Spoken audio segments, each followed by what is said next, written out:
How NBA lost its aura. NBA Christmas Day saw an 84% jump from last year. This came in the midst of my Ravens punishing Houston and the NFL having a massive Netflix day. Now, the biggest draw, of course, was still LeBron and Steph. And I think it's safe to say I didn't even watch that game. these two have carried the last decade, and to this day, viewership-wise, they still do. If you don't quite believe me, look at the last two playoffs. Last year's playoffs, if you exclude the pandemic-affected years, was the lowest playoffs watched since the 2010s. Meanwhile, the 2023 playoffs was one of the best viewership-wise in years. Now, the reason for this is very, very obvious. In 2023, the Golden State Warriors were the reigning champions. Last year, they didn't even make the playoffs. In 2023, the Lakers made the playoffs again and actually made the conference finals. Last year, they got gentlemen swept in 5 games. In 2023, Stephen Curry and LeBron met in the second round. And what exactly do you think happened? Fireworks. That one series was the most watched non-conference final series in almost 30 years. Damn. These two players, at going on 37 and 40, are still the NBA's main attraction. And that's exactly why we see this conversation everywhere. Yeah, for sure the NBA is not the same no more. Today's video is sponsored by Parlay of the DraftKings Sportsbook on Coast. Load management, it's also about guys living up to the superstar mantle. It's like, well, they put a lot of their marketing ideas and dollars and eggs in Zion's basket. He has not lived up to it. If you look at some of the most famous NBA documentaries emphasizing a specific era, they typically have one common trend. You normally see that passing of the torch type moment. The Dream Team documentary, you can clearly see it with Magic and Bird, the kings of the 80s, passing it to Michael Jordan, the undisputed new king of the 90s. The Last Dance that released 4 years ago, they made sure they added Michael Jordan coming into cross with his new mentee, Kobe. Historically in the NBA, who has next always mattered. Even if you look at this Kobe-Steph moment, it holds so much weight because it's a passing of the torch approval type moment. That one specific season, Stephen Curry went on to win his first NBA championship. The following season, Kobe's last game was also being aired and shared viewership-wise, with Golden State breaking Chicago's 72-10 record. That's back then when the NBA had crazy aura because we knew exactly who had next. It doesn't really feel like we have that anymore. And to me, outside of the excessive threes, that's the biggest problem. The biggest problem with the NBA now is this. Meanwhile, New Orleans, Zion Williamson in a familiar spot. And definitely this. NBA regarding Ja Morant and the suspension handed down from the NBA, and he will be suspended for 25 games according to our Adrian Wojnarowski. Oh, and most definitely this. Ben Simmons not only will not report for the start of the Sixers training camp next week, he intends to never play another game for the franchise. The NBA has a massive young star problem, and that's simply what it is. In 2016, Ben Simmons got drafted.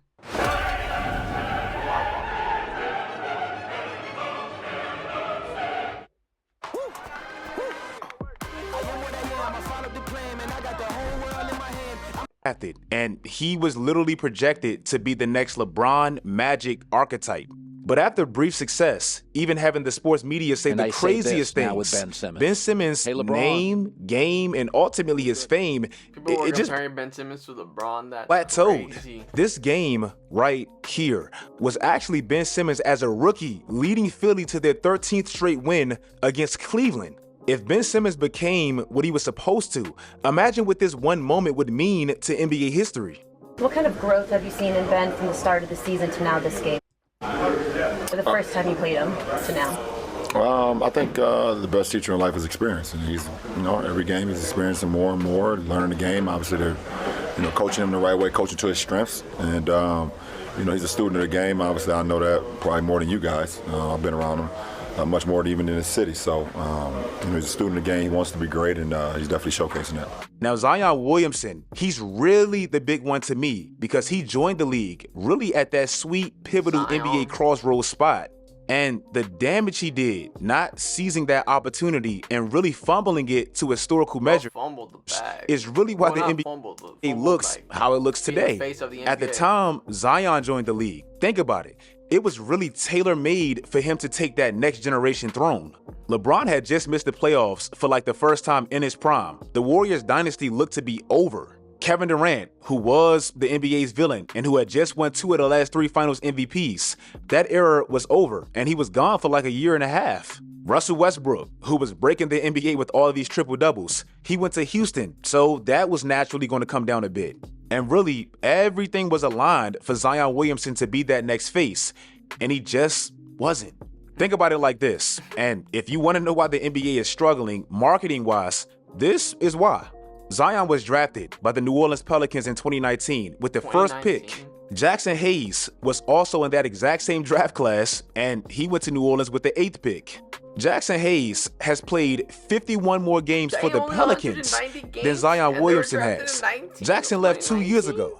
That's quite literally the problem. Zion Williamson has been in the league now for 6 years. Literally every superstar, if you look at the NBA historically and today, they lead their team in games played, especially for the first 6 years of their career. Zion only has 40 more games played for the Pelicans than Josh Hart. Josh was only there for 2.5 years and he's been gone for 2 years. This is why I say it feels like players, specifically young players, they just don't love the game anymore. They love what it does for them. They love the lifestyle, but they don't love the game and legacy. DeAndre Ayton basically cried for that contract, that max contract in Phoenix, and after legacy. DeAndre Ayton basically cried for that contract, that max contract in Phoenix, and after he got it, he literally disappeared. I haven't spoken to him. No, I haven't spoken to him at all. You could say, okay, well, maybe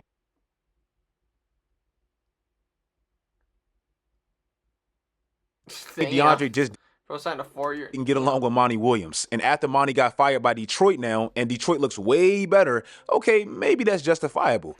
Well, no, that's not the case at all. Listen to DeAndre Ayton's head coach now, Chauncey Billups, before he got drafted, and what he had to say about him back then. If he can come close to that, this guy's going to be a Hall of Famer. Yeah, I don't disagree. I'm a big fan of this kid. But I really am a fan of this guy. I think his game really translates. And I'm with you, Paul. If he plays with the same type of intensity that KG does, even a little bit, I mean, with his ability, he's got a great career ahead of him. And listen to what he said about him now and why he had to bench him for a whole second half. Is there a reason that DA only played the first 2 minutes of the second half? I like his spirit in the game. This is a #1 pick on a max contract who was supposed to be a generational type big that plays with no spirit still. I love Ja Morant, and I think he's incredibly needed for the NBA's marketing. And to some extent, he let the NBA down. Christmas Day 2 years ago featured Golden State versus Memphis, something that seemed to be becoming a brand new rivalry. Y'all thought y'all hated players like Dylan Brooks and Patrick Beverley? Well, they're great for the NBA. Ja Morant, in his first 6 years, just like Zion, 2 American stars in the exact same draft class, he's not even in the top 3 with games played in his first 6 years. And stuff like that is the problem. Jalen Green showed moments. This is a #2 pick in the draft 3 years ago, but he still has yet to take that significant leap, and we know he has talent. Scoot Henderson, this man was paired with Wemby. After a down year, he comes to a press conference visibly fried, and then the following season, he's injury prone, and he's gotten worse. Kind of what do you look back on about your rookie season and kind of what you learned from it? I look back at the food, the good food that I had. Yeah. Guy. LaMelo Ball, he was once like a media darling, and I love his game. But honestly, just too cocky. LaMelo's really fucking cocky. I don't love it to win. It's like down there in Charlotte, they have a culture of bad basketball. You pair that with LaMelo not ever really being there consistently, and this is why the NBA has a massive problem. You know why the NBA used to have so much aura back then as opposed to now? It's because Allen Iverson, one of the most popular players ever, led the NBA in minutes multiple times. For his career, he averaged 41 minutes a night. Shaquille O'Neal, for as much shit people give him, he's never missed a playoff game in his career, ever. Kobe Bryant, in his prime, played 94% of his games. Dang, James Harden, you know why his Houston years are so memorable? It's because he gave you so many moments because he played 95% of his games. That's true. Russell Westbrook, until he turned around 30-ish, didn't miss games. Kevin Durant, before that Jones fracture in his foot in 2014, didn't miss games. Stephen Curry, he had ankle injuries. Still, in his first 5-6 years in the league, he led them in games played. It's the good stuff that's still going on in the league on a night-to-night basis. Shit. If you guys like this video, let I'm going to like, subscribe. Like this video. Bye, have a great time.